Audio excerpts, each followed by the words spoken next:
Hi, what's your name? Jovan, right? Jovan, what was your last job? My last job was through a temp agency that lasted for 8 months. It was at St. Anne's Women's Shelter as a cook. Okay. And what happened that you couldn't keep that job for? The temp agency actually let me go themselves. They were supposed to, St. Anne's was supposed to buy me out of contract, and I guess they took too long, so the temp agency let me go. Okay. And how long were you there? I was there for 8 months. Okay. And when you lost that job, where did you go for help at first? Immediately I applied for unemployment insurance. For 2 weeks I was approved until the temp agency decided that they wanted to deny it, so then we had to rebuke that word. After that I was denied. Then I went to try to receive infant grants. Okay. Do you remember how long between the time that you applied for MFIP? It was like about 2 months after I had stopped working. Okay. And between that time, what got you by without MFIP or your hours? At that point, it was just pretty much living day to day. I had my bills paid, so that wasn't a concern. I kept my bills current, so that wasn't my concern at that point. Until a domino effect kind of happened after that. So. Okay. So you're living off of savings and just really frugally. For those 2 months. Okay. And was MFIP helpful, or is it helpful now? Not really. Not for me.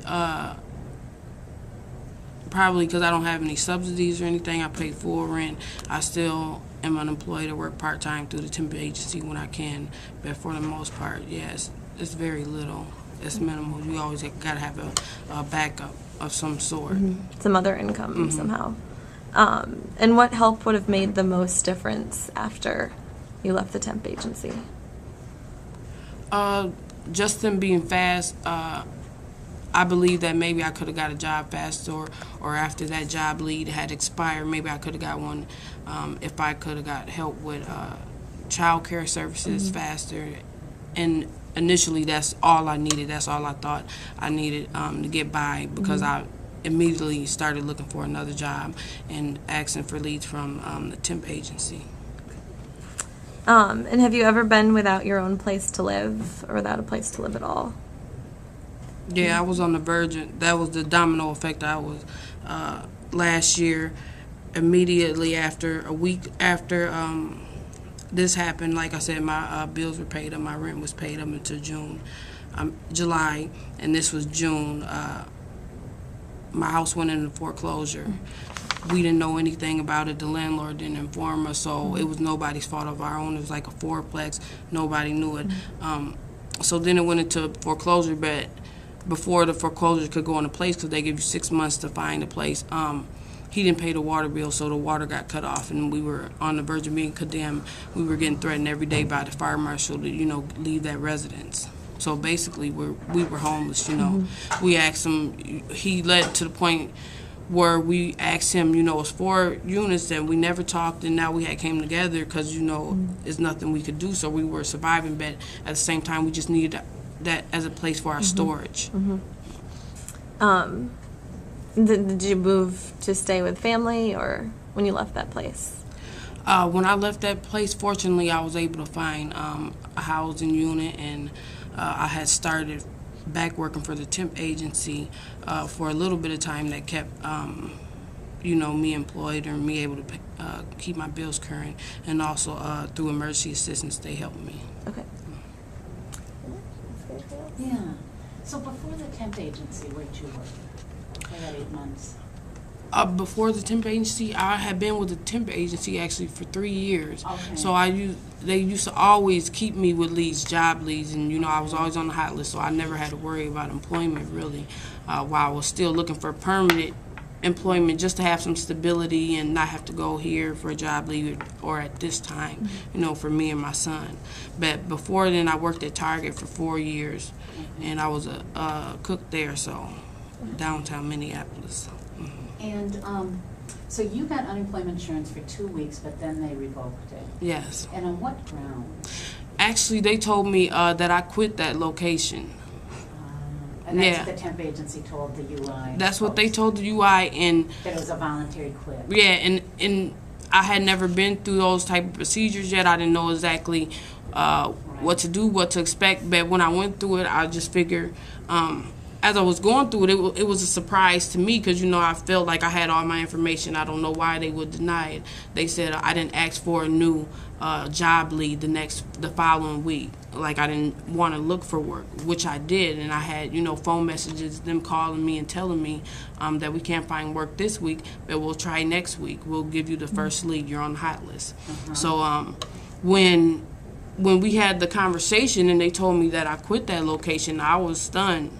I was like, how could you say that? I mean, first of all, I've been with you guys for 3 years. I don't know if anybody, you know, really can keep a job through a temp service and go on all their job leads repeatedly and be requested repeatedly. And in my own defense, being that I didn't have my evidence there, I didn't know what to expect. I didn't know what they were saying of me.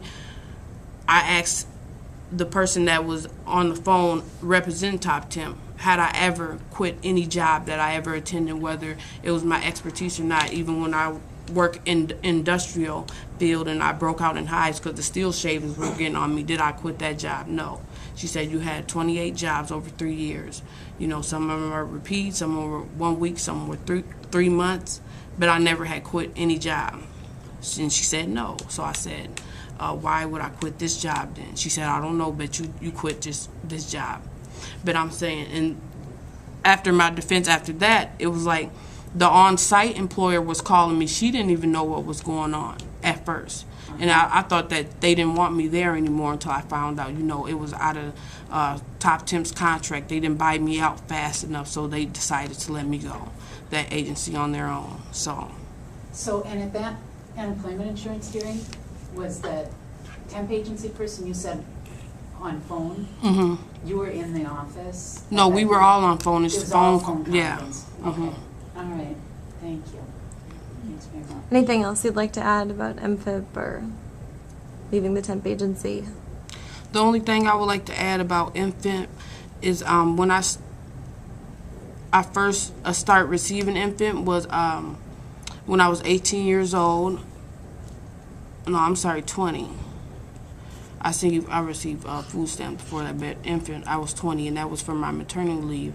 When I had my son, I hadn't received it prior to that, and that was for 2 months, you know, maternity leave. Yeah. So this is the next time in my life that I decided to use it. When that happened last year, and I wanted to keep looking for jobs, and I was going to apply for infant grants in childcare mostly, they told me that really affected me that I couldn't work to receive child care or to get transitional child care or get assistance through the state with child care.